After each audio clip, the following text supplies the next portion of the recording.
കോൺഗ്രസ് പാർട്ടിയെപ്പറ്റി പറയുമ്പോൾ പലരും ചോദിക്കും, അതേത് പാർട്ടിയാണ്, ആ പാർട്ടിയുടെ വക്താവ് ആരാണെന്ന്.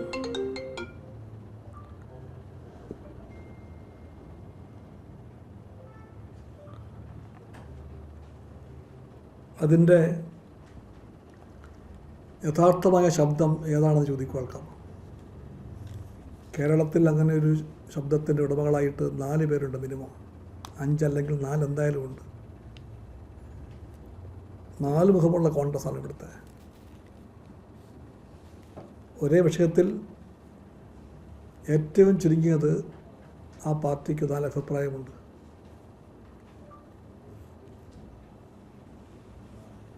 പുരാണത്തിൽ ഒരു ദൈവത്തെപ്പറ്റി പറയാറുണ്ട്, ചതുർമുഖനെന്ന്. അത് പുരാണത്തിലാണ്. രാഷ്ട്രീയത്തിലും പറയാൻ പറ്റും. ഇപ്പോൾ ചതുർമുഖമുള്ള പാർട്ടിയാണ് കോൺഗ്രസ്. ഏതൊക്കെയാണ് മുഖം നിങ്ങൾക്കറിയാം. ഓരോ മുഖവും പറയുന്നു ഇതാണ് യഥാർത്ഥ മുഖമെന്ന്. അങ്ങനെ മുഖങ്ങൾ 4 ആയാൽ പോരാ, 5 6 ആകണം എന്ന് വാശിയുള്ളവരുണ്ട് ആ പാർട്ടിക്കകത്ത്. അവരെല്ലാം തെക്കും വടക്കും നിന്ന് വടം വലിക്കുകയാണ്. എല്ലാ വിഷയത്തിലും അഭിപ്രായങ്ങൾ പലതാണ്.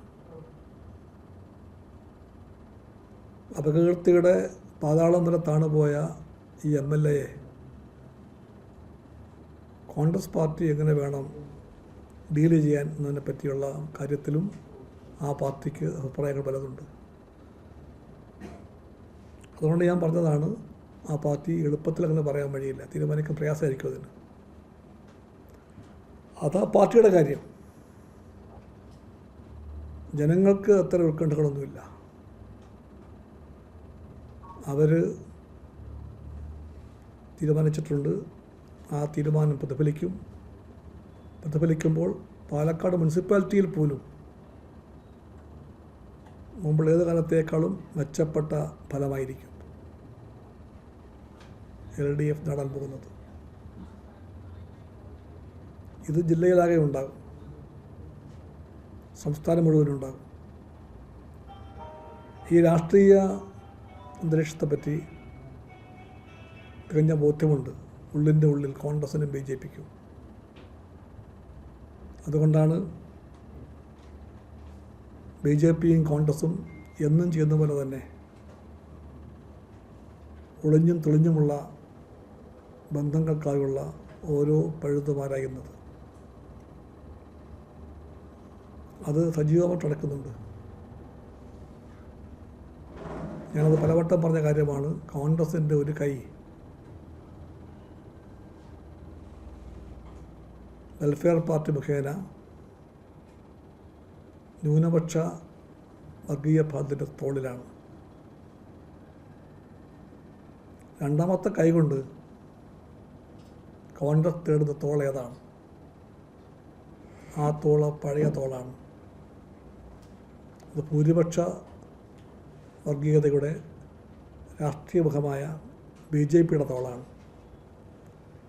ഈ 2 തോളിലും കൈയിട്ടുകൊണ്ടാണ് അവരുടെ വരവ്. അങ്ങനെ ചെയ്യുന്ന കോൺഗ്രസ് സത്യം പറഞ്ഞാൽ മഹാത്മാഗാന്ധിയെ വഞ്ചിച്ച കോൺഗ്രസ്സാണ്. നെഹ്റുവിനെ അറിയാത്ത കോൺഗ്രസ്സാണ്. മഹാത്മാഗാന്ധിയെയും നെഹ്റുവിനെയും ഈ രാഷ്ട്രീയത്തിൻ്റെ കാരണത്താൽ, ഈ വർഗീയ ബന്ധത്തിൻ്റെ കാരണത്താൽ മറക്കേണ്ടത് കോൺഗ്രസ് നേതാക്കന്മാർക്ക് ആവശ്യമായിരിക്കാമെങ്കിൽ പോലും ഗാന്ധി നെഹ്റു മൂല്യങ്ങൾ മറക്കാത്തവർ കോൺഗ്രസ് പാർട്ടിക്കകത്തുണ്ട്. അത്തരം കോൺഗ്രസ്സുകാർ എന്നും ഉണ്ടായിട്ടുണ്ട്. ഇത്തവണ വളരെ കൂടുതലായി അവരുടെയും രാഷ്ട്രീയ മിത്രം ബന്ധു LDF ആയിരിക്കും. അതെല്ലാം ചേർത്ത് വെച്ചാണ് ഞങ്ങൾ പറയുന്നത്, ഞങ്ങൾ പോകുന്നത് വമ്പിച്ച വിജയത്തിലേക്കായിരിക്കും. ഈ വിജയം ഞങ്ങൾക്ക് അടുത്ത നിർണായകമായ പോരാട്ടത്തിനുള്ള ചവിട്ടുപടിയാണ്.